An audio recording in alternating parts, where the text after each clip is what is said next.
Assalamualaikum warahmatullahi wabarakatuh. Alhamdulillah wassalatu wassalamu ala Rasulillah wa ala alihi wa sahbihi wa mawalah wa la hawla wa la quwata illa billahi wa ba'du. Alhamdulillah, segala puja dan puji hanya milik Allah Subhanahu wa taala. Salawat dan salam kita hadiahkan kepada baginda alam Nabi besar Muhammad sallallahu alaihi wa ala alihi wasallam. Ma'asyiral muslimin wal muslimat, para pendengar dan para pemirsa di manapun Anda berada. Alhamdulillah, segala puja dan puji hanya milik Allah Subhanahu wa taala yang mempertemukan kita di media yang kita cintai bersama ini. Sebagaimana Allah pertemukan kita di media ini, semoga Allah Subhanahu wa taala juga pertemukan kita di surganya kelak. Salawat dan salam tentunya hanya milik Rasul sallallahu alaihi wasallam. Allahumma shalli ala Muhammad wa ala alihi wa sahbihi wa man sara ala nahji ila yaumiddin. Pembahasan di pagi hari ini kita akan membahas tentang surah yang sangat mulia, yang syarat dengan pelajaran, surah At-Tin. Di dalam tertib Al-Quran, surah Tin ini masuk pada surat yang ke-95 dengan jumlah ayat 8, jumlah kalimat 34, dan jumlah huruf 156. Dan sepakat bahwa surah At-Tin adalah surah Makkiyah, artinya turun sebelum hijrah Nabi sallallahu alaihi wa ala alihi wasallam. Adapun surat ini dinamakan surat At-Tin karena memang di permulaan surat ini Allah sebutkan kalimat tin. Wat-tin waz-zaitun wa turi sinina wa hadzal baladil amin. Ma'asyiral muslimin yang dimuliakan Allah Subhanahu wa taala. Di permulaan surat At-Tin ini Allah Subhanahu wa taala bersumpah dengan 4 sumpah. Allah Subhanahu wa taala berfirman, "Wat-tini", demi tin, "waz-zaitun", demi zaitun, "wa turi sinin", demi bukit Tursina, "wa hadzal baladil amin", dan demi negeri yang dipenuhi dengan keamanan. Sebagian ahli tafsir berbeda pendapat tentang makna sumpah-sumpah ini. Apakah yang dimaksud wat-tini waz-zaitun wa turi sinina wa hadzal baladil amin ini diisyaratkan kepada buah-buahan, buah tin dan juga buah zaitun? Ataukah yang dimaksud wat-tini waz-zaitun adalah tempat daripada tumbuhnya buah-buahan tersebut? Ataukah yang dimaksud keutamaan negeri yang tumbuh padanya tin dan zaitun? Inilah pembahasan yang kita akan bahas di pagi hari ini. Bagi yang mengatakan bahwa wat-tini waz-zaitun maksudnya adalah buah tin dan zaitun, berarti isyarat kepada perobatan. Karena kita tahu bahwa buah tin adalah buah yang sangat bermanfaat sekali untuk kesehatan. Bahkan buah tin ini sebagian ulama mengatakan mirip dengan buah-buahan yang ada di sorga. Karena buah tin ini tidak ada yang tersisa ketika seseorang mengkonsumsinya. Dan begitulah buah-buahan di sorga. Tidak ada yang tersisa kecuali bisa dimakan. Tapi buah-buahan di dunia, terkadang ada yang dibuang kulitnya dan dimakan isinya. Terkadang ada yang dimakan isinya, dibuang bijinya, dan begitu seterusnya. Tetapi buah tin adalah buah yang sangat bermanfaat karena semua bisa dimakan. Sehingga ulama mengatakan mirip dengan buah-buahan yang ada di sorga. Dan buah tin ini juga sama dengan tamar. Ada tin yang basah, ada tin yang kering. Artinya tidak ada musimnya. Karena buah ini bisa dikeringkan. Dan kita bisa bersama tin sepanjang masa. Dan begitulah buah-buah di sorga, tidak ada musimnya. Dan dalam athar dijelaskan bahwa ketika Nabi Allah Adam alaihi salatu wassalam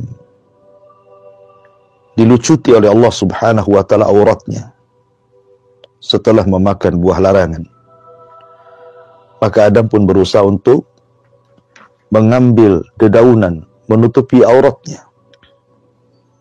Sebagian ulama maksudnya daun-daun yang dikutip Adam alaihi salatu wassalam untuk menutup auratnya saat Allah subhanahu wa ta'ala membukakan auratnya karena memakan buah larangan adalah dedaunan dari syajaratut tin. Ma'asyiral muslimin yang dimuliakan Allah azza wa jalla. Adapun dari segi kesehatan, silakan Anda mencari tentang faedah buah tin, dan itu akan Anda dapati banyak sekali. Dari segi kesehatan, buah tin itu luar biasa. Kemudian yang kedua, Allah subhanahu wa ta'ala bicara tentang zaitun. Tentu ada zaitun, ada zait. Zaitun itu artinya buahnya. Zait itu artinya perasannya. Makanya ada minyak zaitun, itu zait namanya. Adapun buah-buahannya disebut zaitun. Dan buah zaitun adalah buah yang diberkahi oleh Allah subhanahu wa ta'ala. Dan Allah subhanahu wa ta'ala firmankan di dalam Al-Quran dalam surah Nur, Allahu nurus samawati wal ard. Mathalu nurihi kamishkatin fiha misbah. Al-misbahu fi jujaza. Az-zujajatu ka'annaha kawkabun dhurri.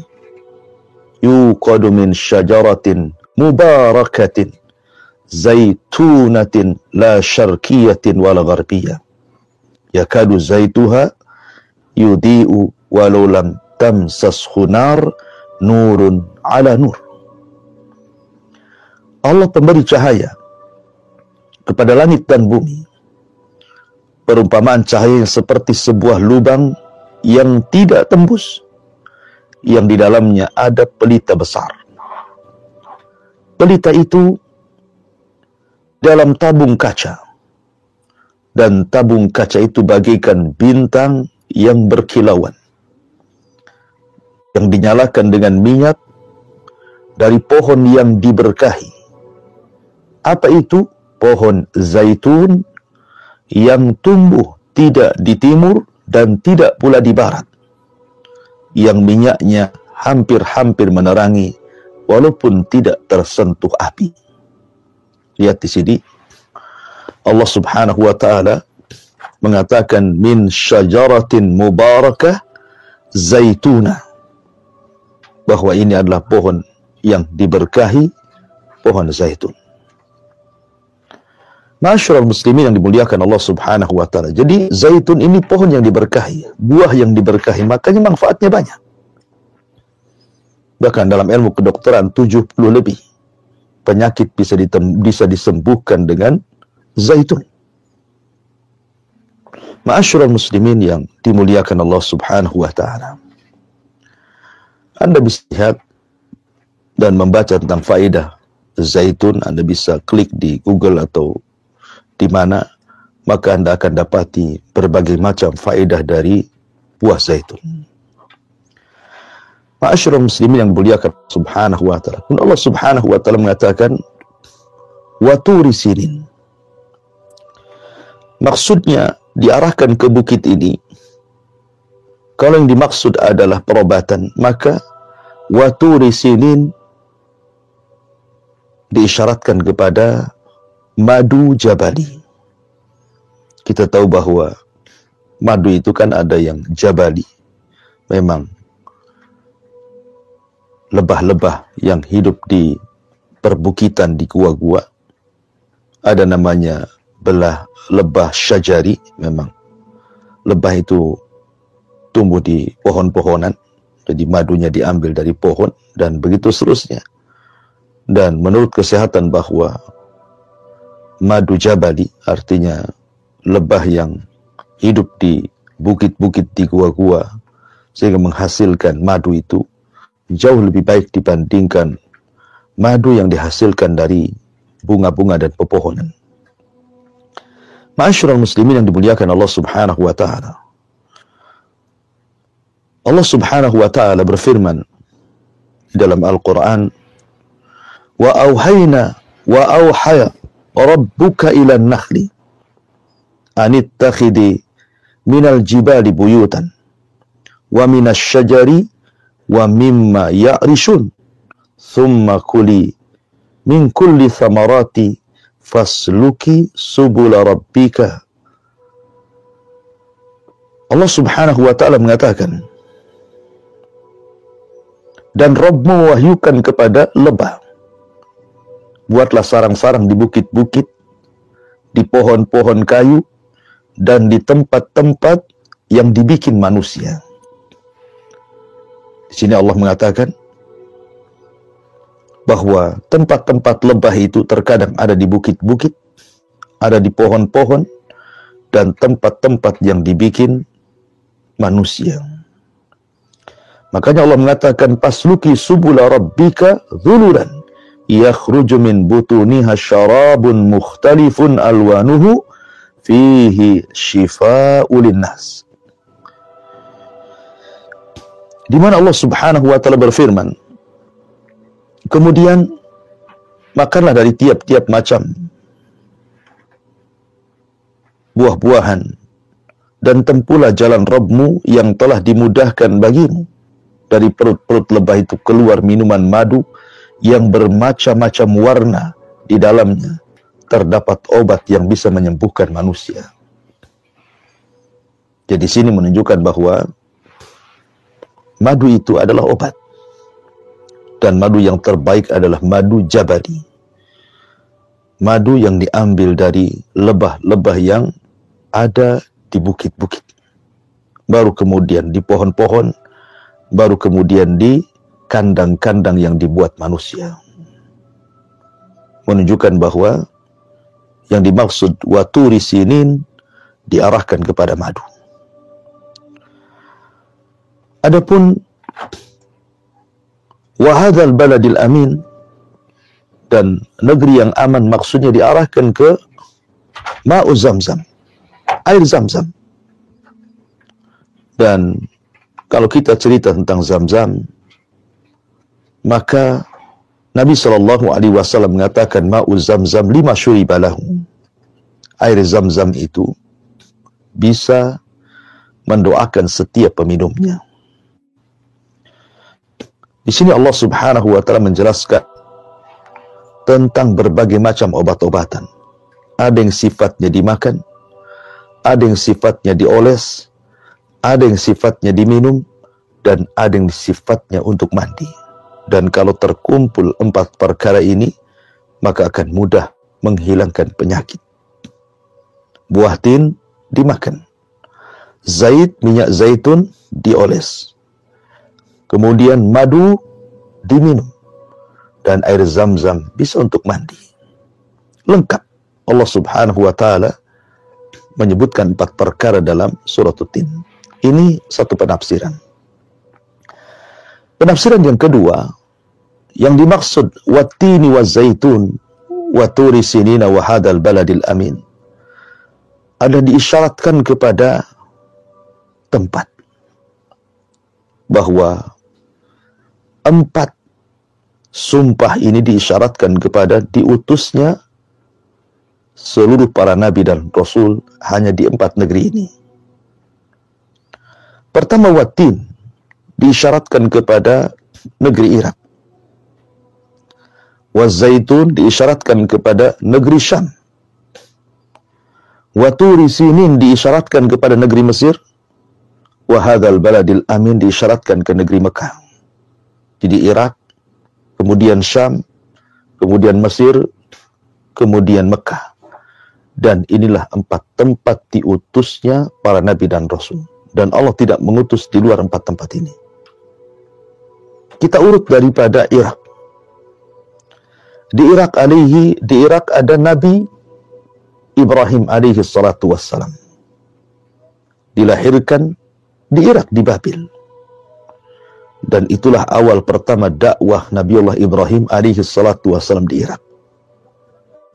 Bahkan di Irak juga ada Nabi Nuh alaihi salatu wassalam, karena perahunya kemudian terdampar di Bukit Ju di Irak. Dan di Irak pula ada Nabi Yunus alaihi salatu wassalam, Nainawa. Kemudian di Syam, silakan cerita tentang nabi-nabi Bani Israel. Semua nabi-nabi Bani Israel terlahir dan berdakwah di Syam. Dan negeri yang paling banyak diutus para nabi dan rasul adalah negeri Syam. Khususnya Palestina dan sekitarnya. Di sana ada nabi-nabi yang kondang dari 25 nabi dan rasul. Ada Nabi Musa alaihi salatu wassalam, ada Nabi Sulaiman, ada Nabi Dawud, ada Nabi Isa, ada Nabi Zakaria, ada Nabi Yahya. Sebutkan. Dari 25 nabi dan rasul itu paling banyak diturunkan di Syam dan berdakwah di Syam. Kemudian juga di Mesir. Di Mesir ada Nabi Musa alaihi salatu wassalam. Karena Musa hidup di sana Firaun. Dan berdakwah juga di Mesir dan membawa Bani Israel keluar Mesir. Kemudian di Mesir juga ada Nabi Yusuf alaihi salatu wassalam. Jadi Mesir pun tempat di mana Allah subhanahu wa ta'ala utus para nabi. Kemudian di Mekah. Di Mekah ada Nabi Allah Ismail alaihi salatu wassalam. Dan juga penutup para nabi dan rasul, Nabi Muhammad sallallahu alaihi wasallam. Itu lahir di Mekah. Berdakwah di Mekah. Artinya bahwa 4 tempat ini lengkap, semua ulul azmi minar rusul ada di 4 tempat ini. Dimulai daripada Nuh dan Ibrahim, ulul azmi pernah berada di Irak. Kemudian di Syam, Nabi Isa bin Maryam. Bahkan Ibrahim juga hijrah ke Syam. Ulul azmi minar rusul. Di Mesir, Musa alaihi salatu wassalam. Juga ulul azmi minar rusul. Termasuk juga di Mekah. Ada Rasul kita Muhammad sallallahu alaihi wasallam. Jadi ulul azmi tersebar di 4 tempat ini. Ma'asyiral muslimin yang dimuliakan Allah subhanahu wa ta'ala. Artinya bahwa kalau ini maksud watini wa zaitun wa turi sinina wa hadzal baladil amin, adalah isyarat kepada tempat, artinya tempat diutusnya para nabi dan rasul. Dan hanya di 4 tempat inilah para nabi dan rasul diutus. Ya. Kemudian penafsiran yang ketiga, kalau dimaksud watini wa zaitun adalah keutamaan negeri, maka di negeri-negeri inilah Allah subhanahu wa ta'ala berikan keutamaan. Di mana Irak memiliki keutamaan sendiri, Mesir memiliki keutamaan sendiri, Syam memiliki keutamaan sendiri, termasuk juga Mekah, yang tidak dimiliki di negeri-negeri yang lainnya. Ma'asyiral muslimin yang dimuliakan Allah subhanahu wa ta'ala, sebut saja bicara tentang Irak. Di mana Allah subhanahu wa ta'ala, Nabi sallallahu alaihi wasallam kemudian bersabda ketika bicara tentang Irak dari Mu'adz bin Jabal radhiyallahu an, di mana Nabi sallallahu alaihi wasallam pernah berdoa, Allahumma barik lana fi sa'ina wa muddina wa fi syamina wa fi yamanina wa fi hijajina. Faqama ilaihi rajulun, ya Rasulullah, wa fi Iraqina. Jadi Nabi SAW pernah berdoa, ya Allah, berkahi kepada kami pada sa' dan mud kami, dan pada Syam kami, dan pada Yaman kami, dan pada Hijaz kami. Maka seorang laki-laki berdiri dan mengatakan, ya Rasul, termasuk pada Irak kami. Maka Nabi SAW kemudian terdiam.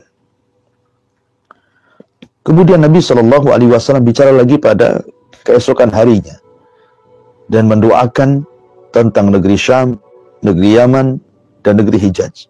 Tiba-tiba seorang laki-laki berdiri lagi dan mengatakan, pada Irak kami wahai Rasul. Rasul pun terdiam. Sampai kemudian 3 kali. Maka orang ini kemudian, karena tidak ada jawaban, pergi dan menangis. Maka Nabi SAW kemudian memanggil orang ini dan mengatakan, Aminal Iraqi anta, apakah engkau orang Irak? Maka dia mengatakan, ya. Kemudian Nabi SAW mengatakan, Inna abi Ibrahim hamma an yad'u alaihim fa'auhallahu ta'ala ilaih la taf'al fa inni ja'altu khazaina ilmi fihim wa askantu rahmata qulubahum. Kemudian Nabi katakan, sesungguhnya bapakku Nabi Allah Ibrahim alaihi salatu wassalam pernah bercita-cita untuk mendoakan atas mereka, hendak mendoakan keburukan kepada penduduk Irak. Tetapi Allah mewahyukan, jangan kau lakukan, karena sesungguhnya aku telah jadikan Irak itu gudang ilmu, dan juga aku jadikan rahmat terhadap hati-hati mereka. Jadi Nabi SAW memuji Irak, walaupun ada yang mengatakan ini riwayat yang diperbincangkan, karena di Irak juga penuh dengan fitnah yang diisyaratkan Nabi SAW. Kemudian yang kedua, Syam. Adapun Syam, tidak perlu bercerita tentang keutamaan Syam, karena sungguhnya Nabi SAW pernah mengatakan, tilkal malaikah basitu ajnihataha ala Syam, di mana para malaikat akan membentangkan sayap-sayapnya dan mengepak-ngepakkan di atas negeri Syam, karena banyak peristiwa yang akan berlaku di Syam. Syam adalah kekuatan kaum muslimin, base camp-nya tentara kaum muslimin pada Malhamatul Kubra. Bahkan Syam adalah negeri al-mahsyar wal mansyar, berkumpulnya manusia dan dikiamatkannya manusia.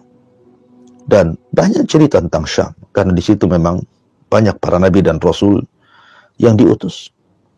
Adapun Mesir, ya, maka Nabi SAW pernah mengatakan, innakum sataftahuna Misr wa hiya ardun yusammi fiha al-qirat fa idza fatahtumuha fa ahsinu ila ahliha fa inna lahum dhimmah wa rahiman.